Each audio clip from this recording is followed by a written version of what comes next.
Oke, perkenalkan Pak, nama saya Karin Pratamanan dengan NIM 1020240445 dari Politeknik Kerjaan. Nah, di sini saya bersama dengan Bapak Muslik dari PT Fajar Mitra Utama.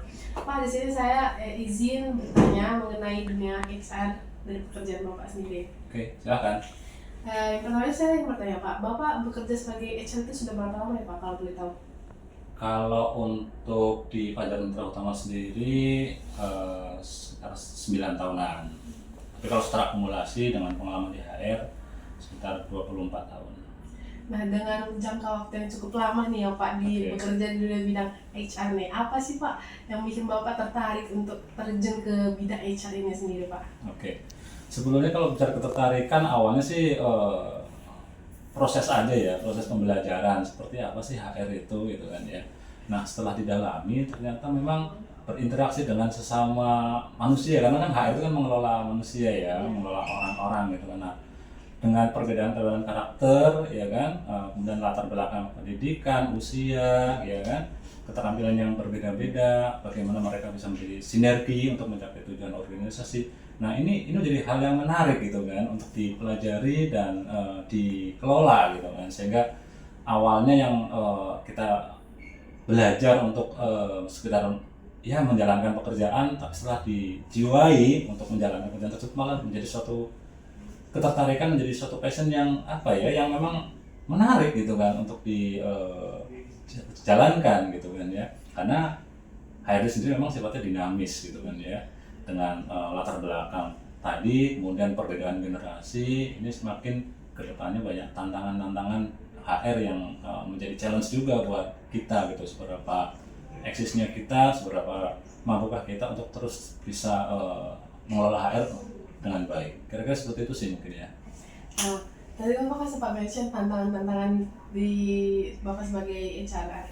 Selama Bapak jadi HR nih, apa sih tantangan terbesar yang pernah Bapak hadapi Pak untuk mengelola SDM-SDM yang ada di sini gitu Pak? Baik, terkait tantangan ya namanya pengelolaan HR ya, mengelola orang tadi saya bilang, itu ketika ada beberapa orang yang memiliki kompetensinya tidak sesuai ya, kemudian ketika sudah kita terima ternyata ketika kita ingin kembangkan tidak ada motivasi, sehingga ini memerlukan satu dorongan untuk supaya yang bersangkutan bisa termotivasi. Kita panggil ya, kita adakan sesi kayak semacam konseling lah atau diskusi gitu kan, sebetulnya memang awal masuknya si yang bersangkutan seperti apa, kemudian ketika diberikan job desk atau tugas pekerjaan, lalu ketika menjalankannya kok tidak termotivasi. Nah, ini kita harus cari tahu latar belakangnya apa. Nah, ini semakin menggali informasi itu yang menjadi semakin menarik. Bisa jadi memang dia tidak memiliki passion di job desk tersebut, atau mungkin sebetulnya dia ada masalah pribadi yang akan berpengaruh terhadap pekerjaannya misalnya gitu kan ya. Nah, dengan kita semakin sering berkomunikasi, kita akan semakin bisa memahami karakteristik masing-masing karyawan. Nah, ini hal yang menarik gitu kan.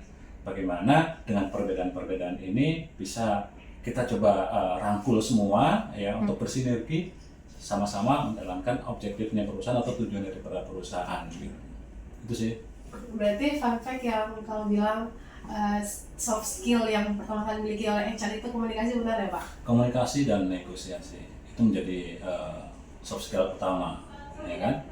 Komunikasi adalah sesuatu yang memang menjadi utama. Kenapa? Karena dengan kita bisa mengkomunikasikan apa yang menjadi maksud dan tujuan, misalkan ya karyawan punya harapan seperti ini, seperti A, kemudian manajemen punya kebijakan B misalnya. Nah, supaya ini bisa diterima oleh kedua pihak bagaimana? Nah, ini adalah fungsi HR yang memang bisa menjembatani atau memfasilitasi gitu kan ya, supaya kedua belah pihak bisa menerima dengan baik gitu kan ya.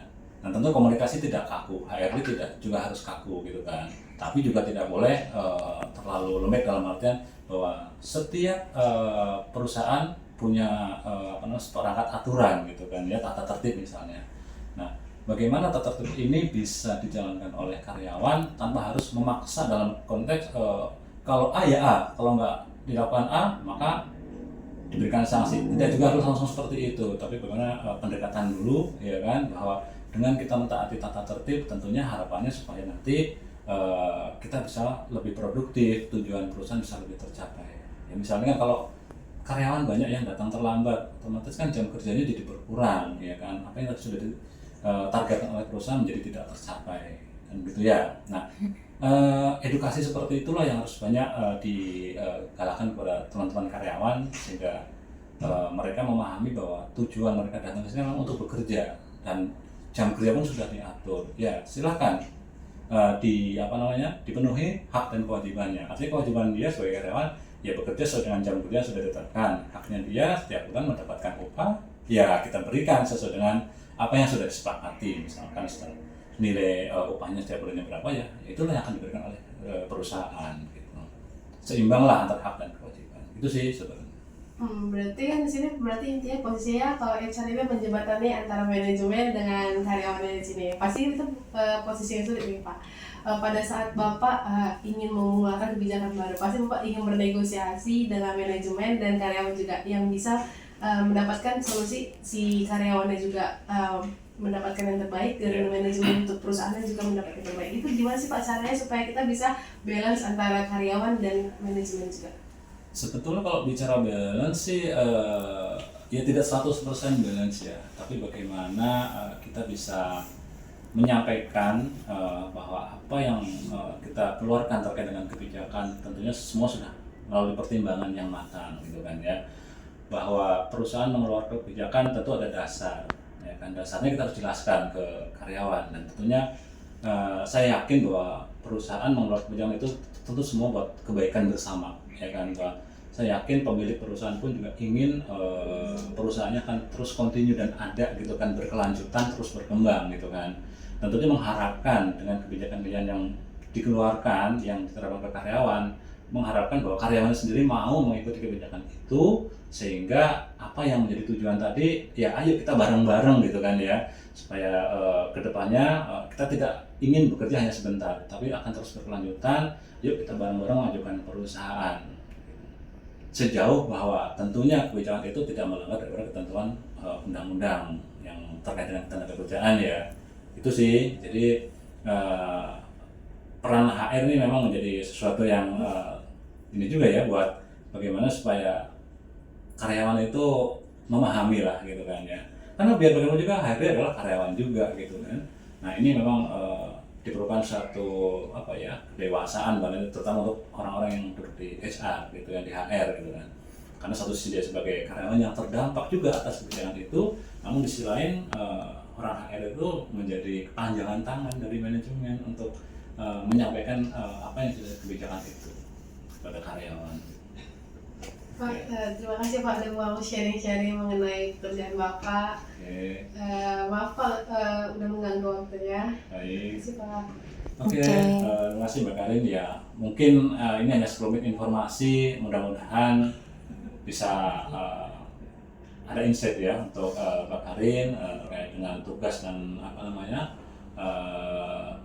ya tugas dari kampus ya. Mungkin kami juga belum bisa memberikan informasi secara menyeluruh, tapi kalau bicara mengenai HR, mungkin di lain kesempatan kalau memang disuruh lebih mendalam, ayo.